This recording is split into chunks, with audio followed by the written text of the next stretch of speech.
Anytime I'm on a fishery, whether it's a big lake, a small lake, or an in-between lake, I look for dirty water. I look for at least some stained water. And I do that because I like to fish shallow. That's my personal strength. Everybody's a little different. I like to fish less than 6 feet of water if I can. Something good to think about is if you were in a room, if you were in your bedroom and the room was dark and all of a sudden the room's filled with smoke, what are you going to do? The first thing you're going to do is go to a wall and feel for a wall so you can find the door and get the heck out of there. I believe bass are very similar in their behavior in muddy water. So when it's dirty and they can't see much, they're not often going to be kind of roaming like you see them cruising maybe in shallow water and clear water. You'll see them right up against a piece of cover. I mean, right up against. And if you're on a lake with seawalls, they like to cruise those seawalls. That's them just feeling around, trying to get their bearings in that muddy water. So with that being said, I look for the thickest stuff I can possibly find when I'm in muddy water. You know, I've found that if you can make the presentation correctly, the fish are pretty easy to catch. It's just a matter of being able to get there in that thick stuff. Their sight is pretty bad in muddy water, I believe, and they're easy to fool. So, you know, I don't cast next to a laydown in muddy water.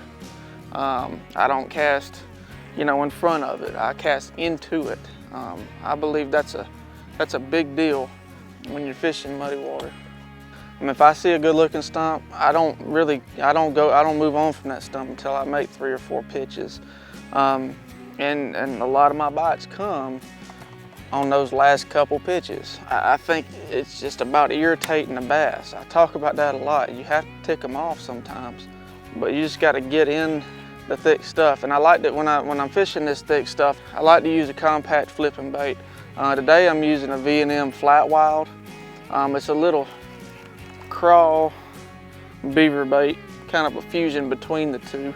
And I like it because it doesn't have a bunch of appendages, so it can get through the cover easily and I don't have to constantly shake my rod tip and try to manipulate it down to the bottom. And for a hook, I'm just using a 4/0 heavy wire offset EWG hook. That's my preferred hook for 99% of my flipping and pitching. And I do heavy wire because I'm gonna make hard hook sets, I'm gonna make abrupt hook sets, and I've got to have a hook that can stand up without flexing or anything like that. If you use the same hook but light wire, you're gonna end up bending that hook out usually on your first hook set. And you might catch the couple fish that way, but eventually it's gonna cost you. All right, that was cast number 2 in there.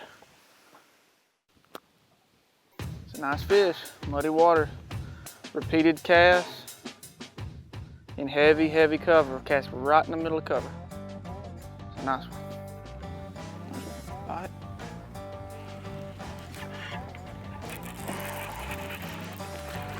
Right in the middle of that tree.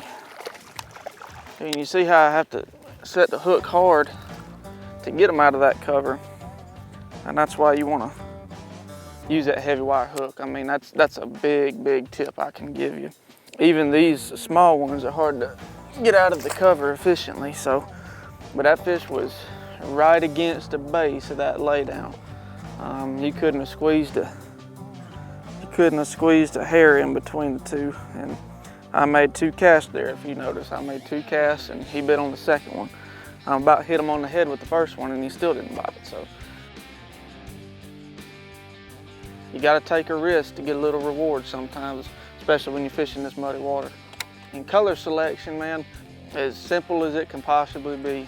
Something black or something blue. A combination of the two is good. Sometimes you can use a little red flake, blue flake, something that might have a little flash to it. There's another one. I think that's a big one.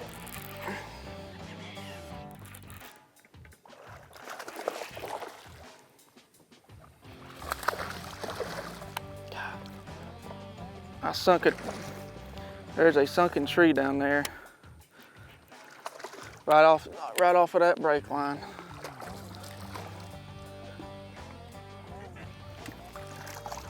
I don't know, y'all have to tell me. I don't know how many casts I made while I was sitting there running my mouth, but I know it was a couple. That's a good one right there, fat fish. Hooked it, that heavy wire hook, pay attention. Hooked it right where it's supposed to. I could set the hook, you saw how hard I set it, and it didn't flex. It's still completely in line with the eye of the hook. Being in flat wild, like I was saying, color selection simple. Black, blue combination of the two, that's what this is. You can't go wrong. Don't make it overcomplicated, but you gotta get in there and wrestle with them when it's muddy water.